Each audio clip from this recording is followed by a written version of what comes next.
Hi everyone, welcome you all and hope you are all very good. Today we are going to see about the moral criticism, which is otherwise called as philosophical criticism. இந்த topic ரொம்ப important. இங்கே இந்த வீடியோவில் நம்ம moral criticism and its benefits and its followers அதை பற்றி தான் இந்த வீடியோவில் டீட்டெயில்டாக பார்க்க போகிறோம். First of all, what is moral criticism? Moral or philosophical critics believe that the large purpose of literature is to teach morality and to probe philosophical issues. அதாவது ஒரு moral critic எதை believe பண்றாருன்னா a piece of literature is to teach morality. moralityயை teach பண்ற ஒரு work of art தான் இருக்கணும். And it has to probe philosophical issues. நல்ல தத்துவங்களை ரீடருக்கு எடுத்து சொல்ற ஒரு work-ஆ இருக்கணும். Then moralistic approach அப்படிங்கிறது to judge the literary critic works according to moral rather than formal principles. அதாவது ஒரு லிட்ரரி ஒர்க்கை according to their moral values வச்சு ஜட்ஜ் பண்ணுறதுங்கிறது தான் moralistic approach. அதுதான் இங்கே சொல்லியிருக்கிறாங்க. Judging literary works by their ethical teachings and by their effect on readers. அதாவது ஒரு லிட்ரரி ஒர்க்கை அதோட எத்திக்கல் டீச்சிங்ஸ் வச்சும் அண்ட் அந்த ரீடருக்கு அது எந்த விதமான எஃபெக்டை கொடுக்குது, நல்ல விதமான எஃபெக்ட் கொடுக்குதா அப்படிங்கிற ஒரு ஜட்ஜ்மெண்ட் வச்சு ஜட்ஜ் பண்ணுறது அப்படிங்கிறதா moralistic approach. Then this type of literature always sounds ethically and encourages virtue is praised and virtue அப்படிங்கிற நல்ல விஷயங்களை ப்ரைஸ் பண்ணுற ஒரு லிட்ரரி ஒர்க்காக இருக்கும். Then literature that misguides and corrupts its condemn. இந்த moralistic approach மூலமா லிட்ரேச்சர் சில லிட்ரேச்சர் ஒர்க்ஸ் வந்து கெட்ட விஷயங்களை டீச் பண்ணா அதெல்லாம் கண்டம் தடை பண்றாங்க. Then Bible, the Christian Bible and any other religious guide book is a form of moral literature. moral literatureக்கு எக்ஸாம்பிள் என்னன்னா பைபிளை சொல்லலாம். And any other religious guide, அதாவது மத சம்பந்தமா நல்ல விஷயங்களை போதனை பண்ற எந்த ஒரு புக்கா இருந்தாலும் மகாபாரதம், அப்புறம் நம்ம குரான், பைபிள், இந்த மாதிரி ஹோலி புக்ஸ் எல்லாமே இந்த மாரல் லிட்ரேச்சருக்குள்ள தான் வரும். Then benefits of moral criticism. This approach is useful for such work which does present an obvious moral philosophy. இந்த விதமான moral criticism approach வந்து moral philosophy-ய மக்களுக்கு அந்த work மூலியமா சொல்லும். அதனால இது ரொம்ப ஒரு பெனிஃபிட்டா இருக்கும். And readers can fruitfully interrogate a text from this point of view. அந்த moral philosophical point of view-ல இருந்து readers அந்த work-ய நல்லா அவங்க fruitful-ஆ பயன்படுத்திக்க முடியும். நெக்ஸ்ட் பார்க்க போகிறது the moralistic critic. To the moralistic critics the content is more important than the form of art. Moralistic கிரிட்டிக்கை பொறுத்தளவுக்கு கண்டென்ட் தான் ரொம்ப important. And they look in to what of a poem's meaning rather than how of it. அந்த poem என்ன சொல்ல வருது, என்ன மீனிங்கை ரீடருக்கு தெரிவிக்குங்கிறத வாட் ஆஃப் அ போயம் தான் பார்ப்பாங்களே தவிர ஹவு ஹேஸ் இட் ரிட்டன், அதை எப்படி எழுதுனாங்க, ஏன் எழுதுனாங்கலாம் பார்க்க மாட்டாங்க. தென் த moralistic critic should analyze whether the work educates, instructs or directs that society in the right path. அதாவது மாரலிஸ்டிக் கிரிட்டிக்ங்கிறவங்க ஒரு literary work, piece of work whether it educates or instructs or directs the society in a right path அப்படிங்கிறத அவங்க analyse பண்ணுவாங்க. From the time of Plato to the present day critics, moral critics வந்து என்ன சொல்றாங்கன்னா ஒரு ரைட்டரோட duty is to uplift the citizen. ஒரு குடிமகனோட லைஃபை உயர்த்தணும் அண்ட் தேர் கேரக்டர்ஸை நோபிள் பண்ணணும் and they make the citizen to serviceable to society. சொசைட்டிக்கு அவன் சர்வீஸ் பண்ற அளவுக்கு ஒரு நல்ல ஒரு மனிதனா உருவாக்கணும். அதுதான் ஒரு கிரிட்டிக்ஸோட வேலை, ஒரு ரைட்டரோட வேலைன்னு ஃப்ரம் த பிளேட்டோ டைம்ல இருந்து present day critics time வரைக்கும் அதை தான் emphasize பண்றாங்க.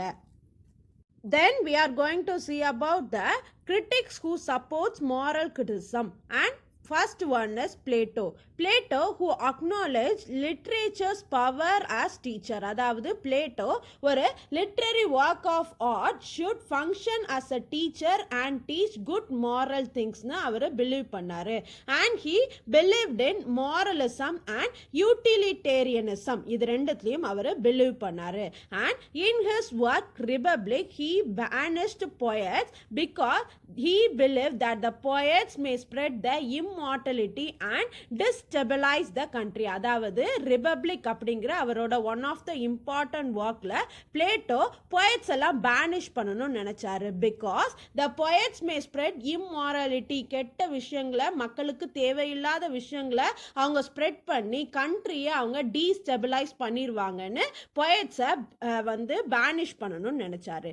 The next critic is Aristotle and Horace. Aristotle, he considered literature should capable of fostering virtue, அதாவது virtueன்னு சொல்லப்படுற குட் திங்ஸ் அண்ட் குட் வேல்யூஸை டீச் பண்ணுற விஷயங்களை நம்ம வந்து ஃபோஸ்டரிங் பண்ணணும் லிட்ரேச்சர் அப்படின்னு அரிஸ்டாட்டில் நினைச்சாரு.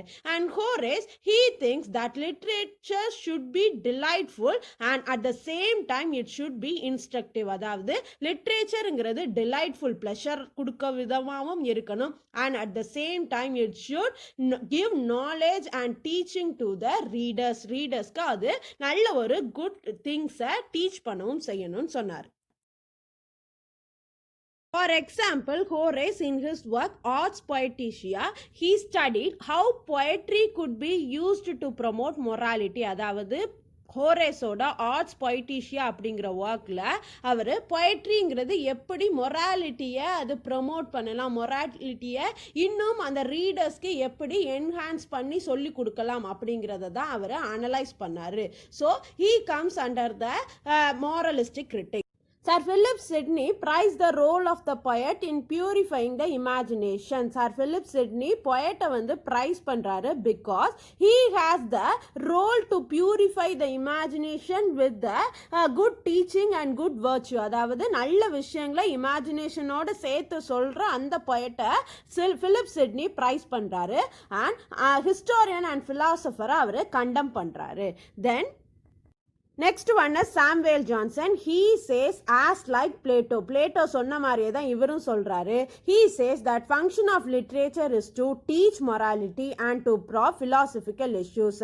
Samuel Johnson பொறுத்தவரைக்கு ஒரு லிட்ரேச்சரோட ஃபங்க்ஷனுங்கிறது மொராலிட்டியை டீச் பண்ணுறதும் philosophical issues-ஐ டீச் பண்ணுறதுமா தான் இருக்கணும்னு Samuel Johnson சொல்றாரு. Next one is Dr. Johnson. He was the upholder of morality. மொராலிட்டியை நிலை நிறுத்துறதுல ரொம்ப முக்கிய பங்கு வகித்தவர் doctor Johnson. And he attack Shakespeare for the ill treatment of moral values. Moral values நிறைய விஷயங்கள் ஷேக்ஸ்பியரோட டிராமாஸ்ல தவறி இருக்கும். அந்த தவறுதலுக்காக ஷேக்ஸ்பியரை அவர் நிறையவே அட்டாக் பண்றாரு. Next one is Matthew Arnold. In his book The Study of Poetry, he says that the most important thing is the moral or philosophical teaching. அவரோட Study of Poetry அப்படிங்கிற புக்கில் அவர் moral and philosophical teachingக்கு ரொம்பவே importance கொடுத்தாரு. And all his literary works always possess high seriousness. அவரோட எல்லா literary ஒர்க்குமே ரொம்ப சீரியஸ்னஸான சப்ஜெக்டை தான் ட்ரீட் பண்ணும். And he says that literature, அதாவது poetryங்கிறது is the important source of moral and spiritual inspiration சொல்றாரு. அதாவது ஒரு poetryங்கிறது தான் moral and spirituality டீச் பண்ற ஒரு மெயின் சோர்ஸா இருக்கணும். and it would replace the philosophy and religion. ஒரு லிட்ரேச்சர் தான் philosophy and religion-ஐ ரீப்ளேஸ் பண்ணக்கூடிய அதர் ஒரு இம்பார்ட்டன்ட் ஒர்க் ஆஃப் ஆர்ட்டா இருக்கும்னு சொல்றாரு. Matthew Arnold expresses the idea that there are moral and religious significance in literature. அதாவது லிட்ரேச்சர்ல moral and religious significance கொடுக்கிற அந்த concept and contact நிறையவே இருக்குன்னு சொல்றாரு. And as a moralistic critic, he pay high attention to what a poem says, and his poetry always marked by high seriousness subjects. Then in the moralistic criticism approachல most important movement என்ன அப்படின்னா humanistic movement. and in the humanistic movementல 3 விஷயத்தை ரொம்ப stress பண்ணாங்க. that are order, restraint and discipline. order அப்படிங்கிறது to instruct and restrain அப்படிங்கிறது நம்மளோட self control and disciplineங்கிறது ஒழுக்கம்னு சொல்லுவோம். இந்த 3 விஷயத்தை தான் இந்த ஹியூமனிஸ்ட் ரொம்பவே ஸ்ட்ரெஸ் பண்ணாங்க. and this is the major intellectual movement of the Renaissance. Renaissance period உண்டான ஒரு மோஸ்ட் இம்பார்ட்டன்ட் இன்டெலெக்சுவல் அறிவார்ந்த ஒரு மூமெண்ட். அண்ட் இதுல இருக்கிற ஹியூமனிஸ்ட்லாம் என்ன ஒரு விஷயத்த பண்ணாங்கன்னா they study and imitate the classical moral ancient literary works of Rome and கிரீஸ்ல இருக்கிற முன்னாடி உள்ள ஏன்ஷியன் லிட்ரேச்சர்ஸ் எல்லாம் படித்து அதை இமிட்டேட் பண்ணி தே ரீபர்த் அகெயின் அதை மாதிரியான ஒர்க்ஸை ப்ரொடியூஸ் பண்ண ஆரம்பித்தாங்க. ஹியூமனிசம் அப்படிங்கிறது மனிதம் அல்லது மனிதநேயம். இட் வாஸ் கேரக்டரைஸ்ட் பை, எதை வச்சு அதை கேரக்டரைஸ் பண்ணுறாங்கன்னா, by lots of creativity and interest in the ஆர்ட்ஸில் இருக்க இன்ட்ரெஸ்ட் வச்சும் கிரியேட்டிவிட்டி வச்சும் தான் அதை கேரக்டரைஸ் பண்ணுறாங்க. தென் ஹியூமனிட்டிஸ் அப்படிங்கிற விஷயம் ஏன்ஷியன் லாட்டின் அண்ட் க்ரீக் டெக்ஸ்ட்டை சயின்டிஃபிக் நாலேஜ் மூலிமா அப்ரோச் பண்ண வைக்குது அப்படிங்கிறதும் இந்த ஹியூமனிட்டிஸோட இன்னொரு அதர் கேரக்டர். இந்த 20th century மாரல் எவாலுவேஷனுக்காக நியோ ஹியூமனிஸ்ட் அல்லது நியூ ஹியூமனிஸ்ட் அப்படிங்கிற ஒரு மூவ்மெண்ட் ஒரிஜினலி அமெரிக்காவில் ஸ்டார்ட் ஆச்சு.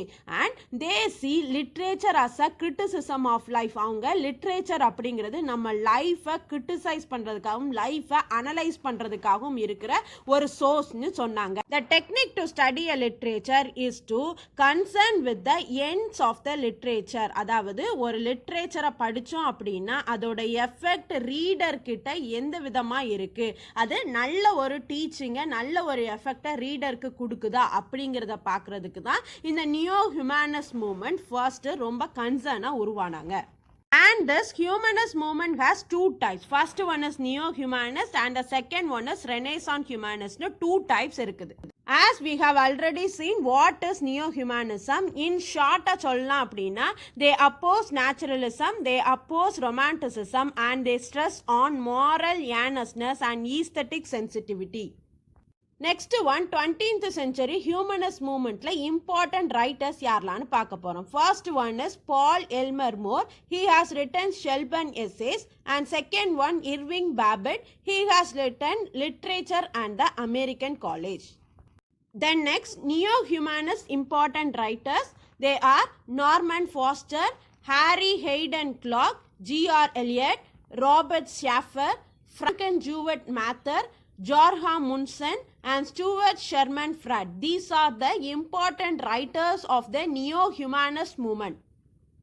இது வரைக்கும் நம்ம humanist and neo humanist movements பற்றி பார்த்தோம்.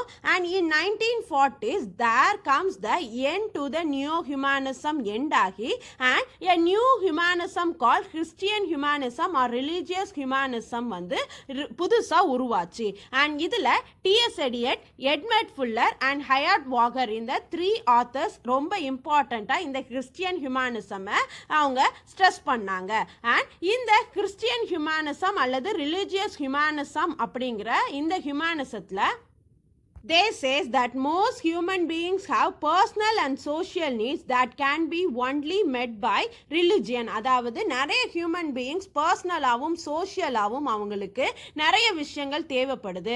And that can be only met and compensated by the religion. ரிலீஜியனால் மட்டும்தான் அவங்களுக்குரிய அந்த தீர்வை கொடுக்க முடியும்னு this Christian humanism or religious humanism அவங்க ரொம்ப இம்பார்ட்டன்ஸ் கொடுத்து சொன்னாங்க.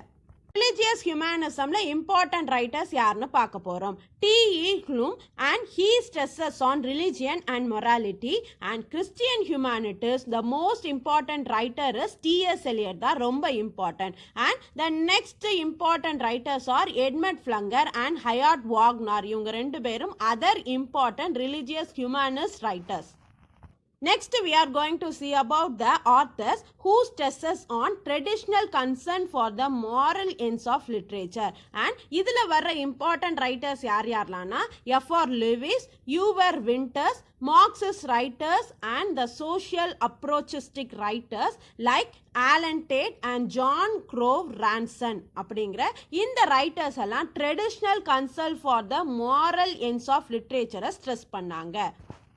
நிறைய மாரல் எத்திக்ஸ் அண்ட் மாரல் வேல்யூஸை ரீடர்ஸ்க்கு இந்த மாரல் அப்ரோச் டீச் பண்ணாலும் moral approach has become less popular and influential during the last few decades. எதனால் இதோட மாரல் அப்ரோச்சோட பாப்புலர் குறைஞ்சிச்சு அப்படின்னா the deficiency of the approach and the moral laxness of the critics. நிறைய கிரிட்டிக்ஸ்க்கு அந்த மாரல் வேல்யூஸை டீச் பண்ண தெரியாமல் இருக்கிற அந்த லேக்னஸ் ஆகவும் அண்ட் நிறைய கிரிட்டிக்ஸ் உருவான காரணத்தினாலவும் இந்த மாரல் அப்ரோச் கொஞ்சம் கொஞ்சமாக அழிவை நோக்கி போச்சு. இருந்தாலும் there are other critics or critical fields which promote the moral favor in their writings are feminist criticism and Marxist criticism. அதாவது moral approach அழிஞ்சாலும் கூட other approaches like feminist criticism and Marxist criticism which promote moral ethics and values in their writings and the literature. இந்த video மூலமா உங்களுக்கு moralistic அப்ரோச்னா என்னன்னு ரொம்ப தெளிவாக புரிஞ்சிருக்குன்னு நம்புகிறேன். Thank you so much for வாட்சிங் this video. Kindly subscribe the channel.